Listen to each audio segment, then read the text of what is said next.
ሰላም ውድ አድማጮቻችን፣ ይህ ያያ ስፖርት ነው። አድማጮቻችን በዛሬው ፕሮግራማችን የትሮሳርድን መልቀቅ እንግዲህ ታዋቂው የሆነው ጄምስ ኒኮልስ የዛ አትሌቲክሱ ዘጋቢ ገነር ብሎግ በሚባል የትዊተር ፔጅ የሚታወቀው እንግዲህ አርሰናልና ቤሺክታሺ በመጨረሻም ተስማምተዋል። 18 ሚሊዮን ዩሮ እየታየ የሚጨመር 2 ሚሊዮን ዩሮ ሊያንድሮ ትሮሳርድ አቅርበው አርሰናል ሙሉ በሙሉ ይህንን ዋጋ ተቀብሏል። ሊያንድሮ ትሮሳርድ የሚቀረው በኮንትራቱ ላይ 1 ዓመት ብቻ እንደሆነ ይታወቃል። በ23 የጥር ወቅት ነበር ይህ ተጫዋች ለአርሰናል ፊርማውን ያስቀመጠው። ታዲያ ብቃቱ ደግሞ በአስደናቂ ፐርፎርማንስ ያለፉትን ዓመታቶች በአርሰናል ቤት አስገራሚ ብቃቱን ማሳየት ችሏል። ታዲያ ይህ ተጫዋች አምና አርሰናሎች ኮንትራቱን ሳያራዘሙ የደሞዝ ማሻሻያ ግን እንዳደረጉ የሚታወስ ነበር። ሳምንታዊ ደሞዙ አሁን የሚከፈለው 180 ሺህ ነው። ይህ ተጫዋች ታዲያ በቤሺክታሺ ሄዶ ይህንን ሳምንታዊ ደሞዝ ለሚቀጥሉት ዓመታቶች የሚያገኝ ይሆናል። አርሰናል እንግዲህ እግር ኳስ የምትወደውን ተጫዋች የምታደንቀውን ቢሆን በእድሜው ማመሻሻ ላይ 32 እና 31 ዓመት ከሆነ በኋላ የብቃት መውረድ ሊያጋጥመው ስለሚችል ይህንን ተጫዋች በጥሩ ሁኔታ መለየት ማሰባቸው እንዲሁም ደግሞ ሊያንድሮ ትሮሳርድ ከትናንት በፊት ወደ ቤሺክታሺ ብትመጣ ጥሩ ነው የሚል የኢንስታግራም ጽሑፍና ፖስት ላይ ላይክ ሲያደርግ ታይቷል በኢንስታግራም ገጹ ላይ። ስለዚህ ወደ ቤሺክታሺ የሚያደርገው ዝውውር የሚጠበቅ ይሆናል። እንግዲህ ከ9 እስከ 10 ሚሊዮን ዩሮ ሳምንታዊ ደሞዝ የሚከፈለው ይሆናል እስከ 200 ሺህ ድረስ ማለት ነው። ይህ ዝውውር አርሰናሎች ሊያንድሮ ትሮሳርድን በተለይ በአርሰናል ቤት ኤዱ ጋስፐር ሲታወስ አንዱ አስደናቂ ከነበሩት ዝውውሮች መካከል ሚካኤል ሞድሪክን ትቶ ሊያንድሮ ትሮሳርድን የመረጠበትና ያስፈረመበት መንገድ እንደነበር የምታስታውሱት ነው። አርሰናሎች በወቅቱ በ27 ሚሊዮን ፓውንድ ነበር ያስፈረሙት። አሁን 17 ሚሊዮን ፓውንዶችን የሚሸጡት ይሆናል። እንግዲህ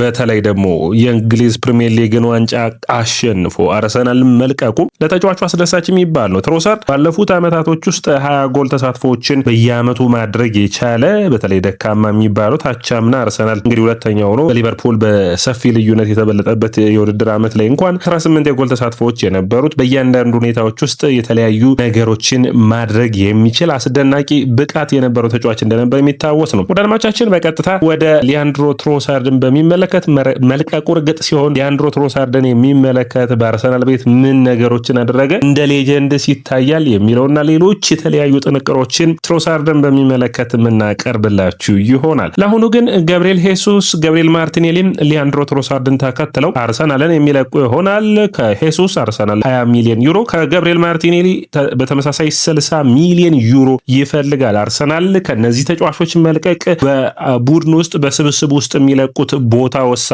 ቢሆንም ሳምንታዊ ደሞዞቻቸው ራሱ ለአርሰናል ከፍተኛ የሆነ ሌሎች ተጫዋቾችን እንዲስብ የሚያደርጉት ነው የሚሆነው። እንግዲህ አርሰናሎች 265 ሺህ ለገብርኤል ሄሱስ ይከፍላሉ፣ 180 ሺህ ደግሞ ለሁለቱ ማለት ነው ለሊያንድሮ ትሮሳርድና በተመሳሳይ ሰዓት ደግሞ ለሊያንድሮ ትሮሳርድና ለገብርኤል ማርቲኔሊ መክፈላቸው እንግዲህ ከባድ የሚያደርገው ይሆናል። ስለዚህ ይህ በአርሰናል በእነዚህ ምትኮች ቦታ የሚያመጣቸው ተጫዋቾች በደሞዝ ሁኔታ በሚገባ መደራደርን እንዲችልና ትልልቅ ተጫዋቾችን እንዲያመጣ የሚያስችለው ይሆናል። የባየር ሊቨርኩሰኑ የፊትነስ አሰልጣኝ የሆነው ጆዜ ጂሜኔዝ አርሰናልን እንደሚቀላቀል በዚህ ክረምት የሚጠበቅ ነው የሚሆነው። ብሩኖ ጎሜሬስን በሚመለከት ኒውካስትሎች አዲስ ተተኪን በሱ ቦታ ላይ ለማምጣት ጥረቶችን እያደረጉ ይገኛል። የዛሬው ትልቁ ርዕሳችን ግን የአርሰናል የግራ መስመር ነው። የአርሰናል የግራ መስመር ሲነሳ ታዲያ ገብርኤል ማርቲኔሊና እንዲሁም ደግሞ በስብስብ ውስጥ ካሉት ተጫዋቾች መካከል አንዱ የሆነው ሊያንድሮ ትሮሳርድ ቡድኑን የሚለቁ ከሆነ የአርሰናል የግራ መስመር ምን ይውጠዋል? በአርሰናል ዝርዝር ውስጥ 7 ተጫዋቾች ይገኛሉ። ከነዚህ 7 ተጫዋቾች መድፈኞቹ እነማንን ያስፈርማሉም የሚለው ትልቁ ጥያቄ ነው። እንግዲህ በዚህ የዝውውር መስኮት ላይ አንዱ ትሮሳርድን ይተካል ተብሎ ከሚጠበቁ ተጫዋቾች መካከል እንግዲህ ሶዞሊስ አንዱና ተመራጩ ነው። እንግዲህ አርሰናሎች በዚህ የዝውውር መስኮት ተመራጭ የሆነ ቋሚ 11ን ማገዝ የሚችሉ ዝርዝሮች አሏቸው። ቤንቹ ነው። እንዲሁም ደግሞ ቡድኑን በሚገባ ማገዝ የሚችሉ ደግሞ ዝርዝሮች አሏቸው። ስለዚህ አርሰናል ከ7ቱ 2ቱን ለማስፈረም ጥረት እንደሚያደርግ መታሰብ ይጠበቅበታል። ሶዞሊስ የ24 ዓመቱ የግሪካዊ በክለብ ብሩጅ አስደናቂ ብቃትን እያሳየ የሚገኘው በውድድር ዓመቱ ላይ 23 አሲስቶችን እና እንዲሁም ደግሞ 17 ጎሎችን ማስቆጠር የቻለው በሁሉም ውድድሮች ግን 22 ጎልና 9 አሲስቶችን በማድረግ 52 የጎል አስተዋጽኦች ላይ የደረሰ ያለፈው የውድድር ዓመት ሲነሳ በጣም አስደናቂ ብቃቱን ያሳየ አርሰናሎች በትሮሳርድ ደረጃ የሚገኝ ሁለት እግሩን መጠቀም የሚችል እዛ ውጭ ደግሞ ዋጋውም ብዙ ውድ ያልሆነ 35 ሚሊዮን ዩሮዎችን በመክፈል ብቻ ተጫዋቹን ማስፈረም የሚችሉበት ነው። በክለብ ብሩዥ አስደናቂ ብቃቶችን ያሳለፈበት የውድድር ዓመት እንደነበር የሚታወስ ነው። ይህንን አይነት ብቃት ታዲያ ወደ አርሰናል ይዞ መምጣት አንዱ ትልቅ ሂደት ነው። ነገር ግን ክለብ ብሩዥ ሲነሳ የቤልጅየም ሊግ ቀላል ይሆናል ተብሎ አይታሰብም። ለፕሪሚየር ሊጉ አሳሳቢ ሁኔታዎች መነሳት የሚጠበቅባቸው ይሆናል። ነገር ግን በቅርብ ወራት ከቤልጅየም ሊግ በቀጥታ መጣው ፕሪሚየር ሊጉን የተቆጣጠሩ ተጫዋቾች እንዳሉ መረሳት የለበትም። እድሎችን መፍጠር፣ ጎሎችን ማስቆጠር፣ የተለያዩ ቦታዎች በወጥነት መሰለፍ ጥሩ የሚባል ቢሆንም በአየር ላይ ብቃት እንዲሁም ደግሞ በወጥነት እንዲሁም ደግሞ በመከላከሉ ረገድ ቡድኑን በማገዝ እንደ ደካማ ብቃት የሚነሱበት ነው። አርሰናልና ኒኮ ዊሊያምስ በሚገባ መነሳት የሚጠበቅባቸው ተጫዋቾች መካከል አንዱ ነው። በተለይ ኒኮ ዊሊያምስ አርሰናሎች ላለፉት ዓመታቶች ሲፈልጉት ከነበሩ ተጫዋቾች መካከል አንዱ ነው። አርሰናል ሁለት ሶስት ይህንን ተጫዋች ለማስፈረም ሙከራዎችን አድርጎ አልተሳካለትም። ባለፈው የውድድር ዓመት ደግሞ ኮንትራቱ እንዳደሰ ይታወቃል። ነገር ግን በዛ ኮንትራቱ ላይ 90 ሚሊዮን ዩሮ የኮንትራት ማፍረሻ አለው። የ23 ዓመቱ በባስክ የተወለደው ኒኮ ዊሊያምስ ታዲያ አርሰናልን በዚህ የዝውውር መስኮት ላይ ሊቀላቀሉ ከሚችሉ ተጫዋቾቹ መካከል አንዱ ሊሆን ይችላል። በተለይ አርሰናሎች ከሚፈልጓቸው የተች ላይን ዊንገር ከሚባሉ ድሪብል እያደረጉ ተጫዋቾችን ማለፍ የሚችሉ ተጫዋቾች መካከል አንዱ ነው። አምና በ25 ጨዋታዎች 6 ጎልና 4 አሲስቶችን ማስቆጠር የቻለ ጠንካራ የሆነ ድሪብል አቅም ያለው ድሎችን መፍጠር የሚችል አስደናቂ ተጫዋች እንደሆነ መረሳት የለበትም። ታዲያ ይህ ተጫዋች አርሰናሎች ገብርኤል ማርቲኔሊን ሊተካ የሚችል በተለይ ደግሞ ከገብርኤል ማርቲኔሊና ከትሮሳርድ ያልነበራቸውን አዳዲስ የድሪብል ክሬቲቪቲ ድሎችን መፍጠር የትልልቅ ጨዋታዎች ላይ ትልቅ ለውጦችን ማምጣት የሚችል አርሰናል በአውሮፓ ቻምፒዮንስ ሊግ ፍጻሜ የጎደለውን አይነት ሁኔታ ማምጣት የሚችል ነው። ነገር ግን ወጥነት ትልቁ ጥያቄ ነው። የጉዳት ችግርም እንዳለበት መረሳት የለበትም።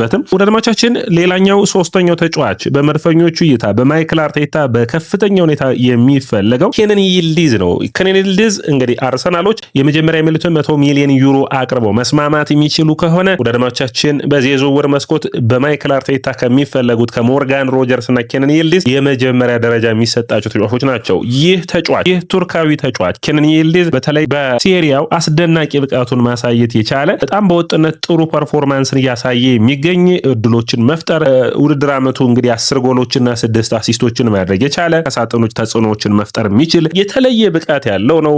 ድሪብል የማድረግ አቅሙ የተሳካ የማድረግ አቅሙ 55% ነው። በጣም ውጤታማ የሆነ በአርሰናል ሁሉን ቦታዎች መሸፈን የሚችል ሲፈልግ ሐሰተኛ 9 ቁጥር ሆኖ መሰለፍ የሚችል ቀኝ እግሩንም ግራ እግሩንም በሚገባ መጠቀም የሚችል ከዛ ውጭ ከምንም ነገር የሆኑ እድሎችን መፍጠር የሚችል አስደናቂ ብቃት ያለው ተጫዋች ነው።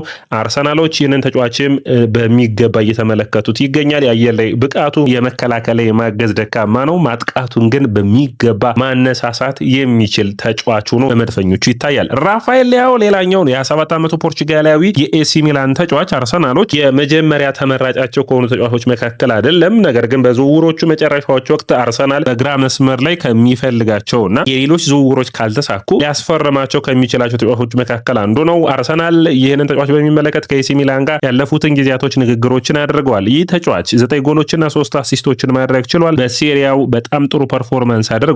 ነገር ግን 27 ዓመቱ መገኘቱን ተከትሎ ይህንን ተጫዋች በሌላ ተጫዋች ወይም ደግሞ ቀጣይ ሽያጩ ላይ አርሰናልን ዋጋ ሊያስከፍል የሚችል አርሰናልን በሚለቅባቸው ጊዜያቶች ዋጋው ሊቀንስ የሚችልና ወይም ደግሞ መልሶ ኢንቨስት ለማድረግ የማይቻል ነው። ነገር ግን ፍጥነቱ፣ ድሪብል የማድረግ አቅሙ፣ የአካል ብቃቱ በጣም የተለየ ነው። አርሰናሎች አሁንም ድረስ በዚህ ተጫዋች ውሳኔ ላይ ግን አልደረሱም። ጠንካራ የመከላከል ቅርጽና መከላከሉን በሚገባ የማገዙ ላይ ሰነፍ እንደሆነ በእግር ኳስ ያየነው ነው። ብራድሊ ባርኮላን ሌላኛው የምናነሳው ነው። ብራድሊ ባርኮላ እንግዲህ አርሰናሎች በመጀመሪያ ከሚፈልጓቸው ተጫዋቾች መካከል አንዱ ነው። 23 ዓመቱ ይገኛል። ፓሪስ ሰን ጀርመን 116 ሚሊዮን ፓውንድ ዋጋ ለጥፎበታል። አርሰናል 23 ዓመቱ መገኘቱ ብቻ አይደለም፣ በእግር ኳስ ክህሎቱ የግራውን መስመር በመምራት በአጥቂ እንዲሁም በቀኝ መስመር ላይ በመሰለፍ ሁሉንም ቦታዎችን መሸፈን የሚችል ነው። ብቃቱ፣ ክህሎቱ ሳይጎዳ ለረጅም ጊዜ የመጫወት ብቃቱ በጣም ወሳኝ የሚያደርገው ነው። በሊጋ 29 ጨዋታዎችን አድርጎ 11 ጎልና 1 አሲስት አድርጓል። ምንም እንኳን በዲዛይሬ ዱዌ ቤንች ቢሆን ባለፉት ዓመታቶች ግን 2 ጊዜ የተሻለ ጎል አስቆጣሪ እንደሆነ አሳይተዋል። ታዲያ ይህ ተጫዋች በመድፈኞቹ በመጀመሪያዎቹ ከሚፈለጉ ተጫዋቾች መካከል አንዱ ነው። አርሰናል በዚህ የዝውውር መስኮት ብራድሊ ባርኮላና ሞርጋን ሮጀርስን የሚያገኝ ከሆነ ይህ የዝውውር መስኮት ተመራጩ የውድድር ዓመቱ ነው የሚሆነው። እንግዲህ ፍጥነቱ፣ ድሪብል የማድረግ አቅሙ፣ እድሎችን የመፍጠር አቅሙ፣ በተለያዩ ቦታዎች መሰለፍ መቻሉ የተዋጣለት የሚያደርገው ነው። ነገር ግን መሰራት የሚጠበቅባቸው በተለይ በወጥነት ተጫዋችነት ቡድኑን የማገልገል እንዲሁም የጉዳት ሁኔታው ትንሽ ጥያቄዎች ውስጥ የሚገቡ ናቸው። ነገር ግን በአርሰናል የሚገባ ከሚፈልጉ ተጫዋቾች መካከል አንዱ ምንም ጥያቄ የለውም ብራድሊ ባርኮላ ነው። የመድፈኞቹ የክረምቱ ተመራጭ ወሳኙ ተጫዋች ሞርጋን ሮጀርስ ነው። ሞርጋን ሮጀርስ በአርሰናል በቪላ ቤት ይህንን ክረምት ካጠናቀቀ በኋላ ሊፈርሙ የሚችሉ ተጫዋቾች መካከል አንዱ ነው። 14 ጎሎችንና 12 አሲስቶችን ማድረግ የቻለው በኡናይ ኤመሪ ስብስብ ውስጥ በሚገባ ብቃቱን ያሳየ ተጫዋች ነው። መድፈኞቹ ለዚህ ተጫዋች 100 ሚሊዮን ፓውንድን ያወጣሉ ተብሎ ይታሰባል። አስደናቂ ብቃት ያለው ተጫዋች ነው። ደርማቻችን በፕሪሚየር ሊጉ ብቻ 10 ጎልና 6 አሲስቶች አሉት። አርሰናል የመጀመሪያ ምርጫው ሞርጋን ሮጀርስ ነው። ሞርጋን ሮጀርስ በየጨዋታዎች ውስጥ እንግዲህ ጎል በማስቆጠር ሂደቱ የአጥቂን ያክል ጎል ማስቆጠር የሚችል አሲስት ማድረግ የሚችል በጣም የተዋጣለት ነው። በቦል ኬሪንጉ፣ ቪዥኖቹ፣ ፊኒሽንጉ፣ አጨራረሱ ምንም ጥያቄ የለውም። አርሰናል ታዲያ ከቪላ ጋር ከባድ የሆነ ድርድሮች ይጠብቁታል። ከቪላ ጋር አዲስ ኮንትራት ሲፈርም ሞርጋን ሮጀርስ በቃል ደረጃ ስምምነት አለው። ከ80 እስከ 100 ሚሊዮን ፓውንድ ክለቡን ሊለቅ የሚችልበት ሂደት ሊኖሩ እንደሚችሉ ነው። ሌላኛው እንግዲህ ሰባተኛው አንቶኒ ኑሳ ነው። ኑሳ 21 ዓመቱ ላይ የሚገኝ ኖርዌያዊ ተጫዋች ነው። በአርቢ ሌይፕዚግ በጣም አስደናቂ ብቃቱን እያሳየ ነው። በኖርዌይ ብሔራዊ ቡድን ወጥ ብቃቱን እያሳየ የሚገኝ ነው። በድሪብሊንግ ብቃቱ በጣም ጥሩ የሚባል ነው። አርሰናል በትሮሳርድ ደረጃ ከሚፈልጓቸው ተጫዋቾች መካከል አንዱ ነው ማለት የሚቻል ነው የሚሆነው።